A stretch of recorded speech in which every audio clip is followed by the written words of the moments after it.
This is Sharon Pierce. It is the 23rd of September 2024, Pacific Time, 6:16 p.m. I'm going to make this brief tonight. It's going on my water channel, but it's water in a different way. But the election is coming up in about 5 to 6 weeks, but that's not the critical thing. The ballots will be mailed in probably 2 weeks, and they'll start coming back to their counties in 3.5 weeks. They'll be noted as being returned. So that's when people are going to be voting.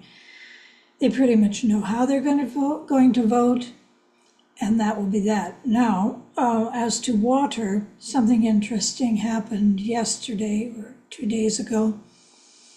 It's not in the areas of Southern California that I've been talking about, but it is up above the town of Rio Vista along the Sacramento River Delta. A levee road has been officially broken into to let the water escape from where it is being channeled and has been channeled for over 80 years to expand what is called the Yolo bypass west of Sacramento, which is considered to be an environmentally friendly act, different from the forced channeling and concretized channels and waterways that have been created also for many decades. This was enacted through a shortcut legislation that was shepherded by environmental evidence that by creating this opening and letting the waters flow out onto the delta flatlands, it will create a more natural ecosystem where the famous smelt of the Sacramento Delta can recover from near extinction, become more substantively adapted again and used for various fishing goals and so forth. It's a feeder food for bigger fish, and it enhances each level of the ecosystems. And so generally by the environmental standard, this is considered a very good thing that has happened. What else may happen after that, one must keep a very close eye on, because they do want to still build a tunnel off of this delta waterway around, like with the California aqueduct, to take more water from the Sacramento and send it down to South Central California, which I've been talking about for many months, is not going to need it. It's a grab. It's a wasted effort, no longer required, doesn't need to happen, never did need to happen, but really doesn't need to happen now. And it's a water grab. But we shall be watching over that to see how that goes. So today, many people are joyous, clapping their hands, because they feel the environment and ecosystems won when that levee was forcefully breached open by man-powered equipment. It has not been raining a lot in South Central and Southern California. There are splotches. It has been promised that we would get rain any day now, but this week is still going to be a triple-digit week as far as heat. However, they are saying water will come to California very shortly, which means what they're saying is October. Normally, a normal, traditional, historical winter for California would see, if you're lucky and you were going to have a good wet winter, it would come in November, maybe around Thanksgiving, or if you're more lucky, middle of November. They're kind of suggesting that water's coming in October this year. So that's talking about the environment's move toward fluidity. The glaciers are melting. We're not just saying it. There's, you can take your camera out. They're melting. Down, putting more water into the Atlantic. How do we do it? So swooping around up into the Pacific. Water's coming from China, Sea of Japan, Russia, that side. China seas pouring this way, meeting with the warmer water. Excessive voluminous water that's warmed evaporates upward, creates larger, heavier, darker clouds filled with water, and brings us the inundating rivers, the atmospheric rivers. It's a river of water in the clouds in the atmosphere, and eventually it pours down and covers us with water. I'm not one to complain because I'm trying to look at this from the big picture, the long term. I'm interested in the filling up of the aquifers, the deserts, the dry lakes, and I'm actually, if I can get there on this large map, I'm going to read some of the dry lakes that I was looking at only the past couple of days, way down in southeast California, which would be such places as Bristol Lake, Palin Lake, what can I look at here? Emerson Lake, Lava Lake, I said Bristol Lake, and over on this side, looking at Coyote Lake, Silver Lake, Mesquite Lake, Manpaw Lake, or Ivanpah Lake, it's hard to read, Harper Lake, Cutback Lake, Superior Lake, Cone Lake, Searles Lake, which they mention sometimes in newscasts, and then going up into Death Valley and near Badwater Basin, Owens Lake, of course, Highway Reservoir, Walker, around Walker, and so forth. These are dry lakes, and there are aquifers out there too, and I would like to see them all filled with water so that it will change the dynamics of living in the Southwest. There'll be water in other states too. People will be able to decide better. Maybe they want to live out in the high desert, which over time will become more and more lush. And there is a big fight that is going on now.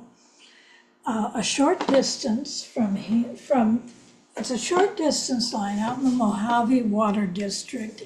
They want to do another pipeline that will take water. It's exactly what I've been talking about. And it's basically from California City up to Ridgecrest. So California City, I'm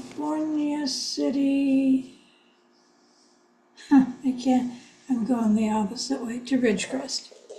The pipeline will be bringing water, and I'm making an argument that it's going to be a lot more water because it's been happening the past few years. It's been predicted. People have been waiting for it for generations, and now it's happening. It's going to make Ridgecrest a more livable, attractive, growing community at the edge of the desert where people can live, can develop the area the way they want to if they want to live out there. those who are trying to just control the water and say no to them are saying, oh, you don't need to build up Ridgecrest. You already have Lancaster and Palmdale slightly to the west. They have jobs, they have companies, they have big buildings, they have highways. Why build up Ridgecrest? Why not? If people want to live there and there's water, and they do all sorts of water recreation now, like the photos of Badwater Basin in Death Valley where they're on little kayaks, and they look like little surfboards, but you stand on them and you have a pole and you just go floating around and have a good time. And it could be 7-8 inches of water depth. It's nothing. It's nothing. But it gives people and families and children a water experience. And there's all sorts of other things coming. And there's all sorts of recreational area up in the San Bernardino Mountains that surrounds it. To the south, there's a whole potential of a new life that is dictated by the water that we never had before. So that's what I wanted to say about that. And then finally, I wanted to make one comment at this time. My name is Sharon Pierce. I am and this is not what gave me the idea of talking about water on a podcast. I have to check something at this time.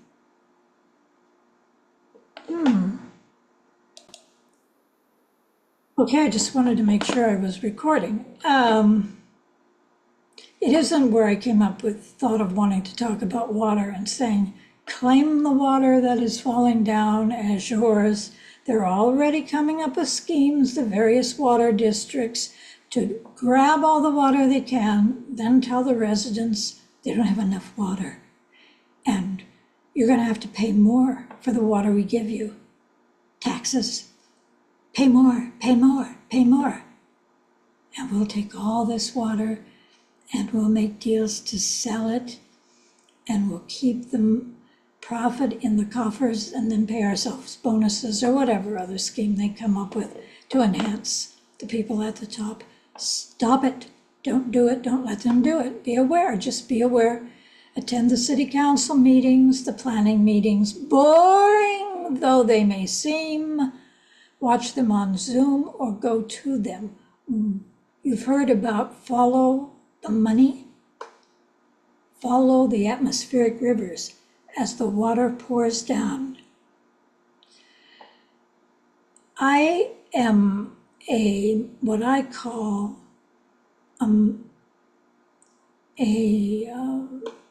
not a professional astrologer, but a practicing astrologer. I wrote a book a couple of years ago. I may have mentioned it, Orchid said it at the time. I follow mundane astrology, which is the astrology of things of note to the public. For example, incidents, the birth charts of countries, of leaders, of some celebrated persons, of incidents. When there's a major to-do, follow the astrology of that. And just generally, that means follow also the astrology, this movement of the planets, the transits of the planets through the Zodiac in the heavens above that are slow-moving planets. Jupiter, Saturn, Uranus, Neptune, and Pluto. And also follow the north node of the moon. So a planet that has to do with water is Neptune. Neptune rules the sign of Pisces, which represents the deep oceans, and Neptune, the god Neptune in mythology, is all about water. For the past 13 years or so, as it transited through the sky, Neptune was going through the 30 degrees of the zodiacal sign of Pisces, its home place. And next year, around about May, maybe April, Neptune will finally move out of Pisces and go into Aries, the sign of the individual things, individual leaders, individual independent thinkers. Often it's a male sign, but there are women in it too. These are people who forge out and go into new terrain. I hesitate to say explorers because that's Sagittarius, but Aries are the signs of those who forge out, leading the team out in front, leading the team from behind. Come on, team, and we're going into a new world. Neptune is mist. It is about seeing through the mist with clarity to see what the new cycle will be when Neptune hits 0 degrees Aries. And that's going to happen in 6 to 8 months, something like that. So astrologers are watching that because we're getting glimmers now of what Neptune has been trying to tell us about what's happening with water for the new coming millennium. And it has been telling us. There are people who are resisting accepting what's right in front of them, and others are looking at what's right in front of them. Neptune represents illusion, delusion, as in delusions of water, confusion, as in creating confusion, chaos for yourself. It represents glamour. It represents the sort of almost like the luminescence of the night sky, the dark blue night sky with the sparkling stars and planets. That's pretty much Neptune. And it takes its own slow, sweet time to manifest before our eyes that which is coming, that which is coming. And what is coming from Pisces into Aries, I posit, is watery things from the watery deep. This is not Cancer, this is not Scorpio, which could be the water pools and the deep swamps and dark things, deep also. But Pisces is the bigger picture. Once you get through the first 11 signs of the Zodiac, the 12th one is Pisces. That's the wrap up of what you've been doing for a millennia or an era. And Neptune is coming to the end of this cycle, the way astrologers have been telling people the other planets moving to where they're moving are also representing the end of a time period and the beginning of a new one.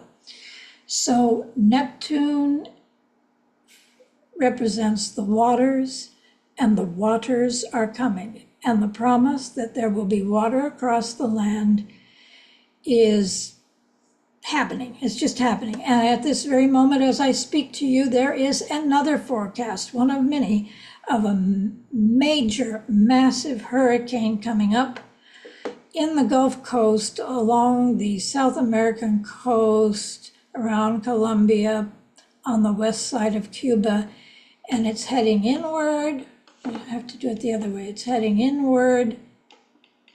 And it's going to cover most of northern Florida and probably most of the Panhandle and a portion of the Upper Peninsula. And it will be massive flooding, which will be about the 3rd or 4th hurricane in 2024 in Florida. Not to mention other places. There was another big hurricane along the Gulf Coast. It ended up being around Houston. It was way to the west. They thought it was going to hit Big Bend, maybe halfway in Mexico. It kept moving, and it finally came overland southwest of Houston. So it's ongoing. Same thing the year before and the year before that. We're now receiving the inundation. Same thing with hurricanes in the Atlantic. The Atlantic coast has been hit by some, the mid-Atlantic, and even the New England states. Water is pouring down from Canada over old New England, pouring rain all over Boston, and this has been going on for a couple of years. So that's what I wanted to say about that. Do not be surprised at what happens in California, especially, say the Southern Sierras, east over Southern Nevada, especially in the curving arc around the north side of Las Vegas. and then west from the Sierras through, the Bakersfield, Fresno, Visalia area, over across to, is it Tule Lake? I always get that one wrong. That big dry lake, and over across the coast range, say around south of San Luis Obispo, at times a little north, and there'll be storms up around San Francisco Bay. But what all this water is doing is it's causing landslides that are not easily repaired. It's breaking bridges. It's inundating highways that are then closed. Things are happening to the infrastructure that needed repairs and was put off. All these things have now come to pass. And that's what we're looking at. So make your plans accordingly. Thank you.